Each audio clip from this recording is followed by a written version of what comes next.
Sir, আমরা বিভিন্ন social মিডিয়াতে কিন্তু দেখে থাকি যে ডায়াবেটিস রোগের থেকে ভালো হওয়ার জন্য বিভিন্ন ধরনের ভেষজ ঔষধ বা পাতা বা বিভিন্ন ধরনের পাউডার খাওয়ার জন্য সাজেস্ট করে থাকে, যেটাকে আমরা আসলে অপচিকিৎসা বলতে পারি। এই বিষয়ে আপনার মতামত কি? অপচিকিৎসা ধরেন কি কি, ওই যে ঝাড় ফুঁক টুকটাক, অথবা কোয়ালিফাইড ডক্টরের নাক আছে যারা তারা অনেক কিছু গাছের পাতা শিকড় ইত্যাদি দেন। এইগুলি সঠিক এরকম কোনো প্রামাণিক দলিল নাই, কিন্তু এগুলি খেয়ে ডায়াবেটিকটা সঠিক সময় ধরা পড়ে না। আমি আবার বলছি, ধরেন জ্বর যদি আমি মাপি, এখন আমার না থাকলে হবে বোঝা যাবে, আবার থাকলে বোঝা যাবে সাথে সাথে। কিন্তু আমার জ্বর হলে অসুস্থ লাগবে, বমি বমি ভাব লাগবে, মাথা ঘোরাবে। কিন্তু ডায়াবেটিক লম্বা সময় অ্যাসিমটমেটিক থাকতে পারে, অ্যাবসেন্স সিমটম লক্ষণ।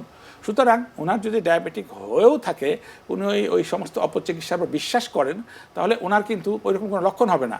তো ওনাকে যদি জিজ্ঞেস করেন, হ্যাঁ হ্যাঁ অমুকের কাছে গিয়েছিলাম তো চিকিৎসা আমার ভালো হয়েছে, কি আপনি বলেন, আমি তো পুরোপুরি ভালো আছি, এই যে ভুল বিশ্বাস, তাকে আরও দিনে দিনে স্টিচ ইন টাইম সেভস 9, সময়ের 1 ফোর অসময়ের 10 ফোর। তখন তো সামান্য বর্ডার লাইন ছিল ডায়াবেটিক, এখন ডায়াবেটিস এমন হবে যে তার হয়তো প্রথমেই তার ইনসুলিন ইঞ্জেকশন দিতে হবে।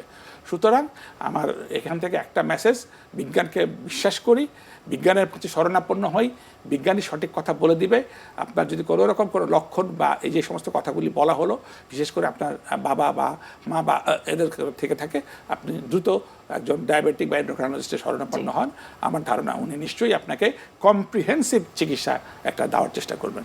স্যার, আপনাকে অসংখ্য ধন্যবাদ, এত চমৎকার করে যে আপনি বুঝিয়ে বললেন যে আসলে সঠিক চিকিৎসা এবং বিজ্ঞানের বাইরে যেন আমরা আসলে এই ধরনের ডায়াবেটিস জনিত রোগে চিকিৎসা যেন না করি, ডাক্তারের পরামর্শ অনুযায়ী আমাদেরকে ওষুধ গ্রহণ করতে হবে এবং সুশৃঙ্খল জীবনযাপন আমাদেরকে মেনে চলতে হবে। আপনাকে আবার ধন্যবাদ জানাচ্ছি এবং শুভকামনা এনটিভির পক্ষ থেকে। জি, আপনার জন্য শুভকামনা রইল। সুপ্রিয় দর্শক, এতক্ষণ আপনারা দেখছিলেন এনটিভি নিয়মিত স্বাস্থ্য বিষয়ক আয়োজন স্বাস্থ্য প্রতিদিন।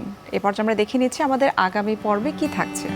বন্ধ্যাত্ব বলতে সাধারণভাবে আমরা যেটা বুঝি যে কেউ বিয়ে করার পরে যদি কোনো রকম জন্ম নিয়ন্ত্রণ পদ্ধতি ছাড়া 1 বছর মেলামেশা করে এবং স্ত্রী যদি কনসিভ না করে, পেটে বাচ্চা না আসে, তখন আমরা সাধারণভাবে এটাকে বন্ধ্যাত্ব বলে থাকি। বিশ্বের যে কোনো প্রান্ত থেকে যে কোনো সময় এনটিভি জনপ্রিয় অনুষ্ঠান স্বাস্থ্য প্রতিদিন দেখতে আপনারা ভিজিট করতে পারেন আমাদের পূর্ণাঙ্গ পোর্টাল www.ntvbd.com-এ। এছাড়াও এনটিভির বিভিন্ন ধরনের জনপ্রিয় অনুষ্ঠান এবং নিউজ আপডেট পেতে আপনারা ভিজিট করতে পারেন আমাদের ইউটিউব চ্যানেল এবং ভেরিফাইড ফেসবুক পেজে। সুপ্রিয় দর্শক, আজ এখানেই শেষ করতে হচ্ছে। দেখা হবে আবারও আপনাদের সঙ্গে। সে পর্যন্ত আপনারা সবাই ভালো থাকুন, সুস্থ থাকুন এবং সবসময় এনটিভির সঙ্গে থাকুন।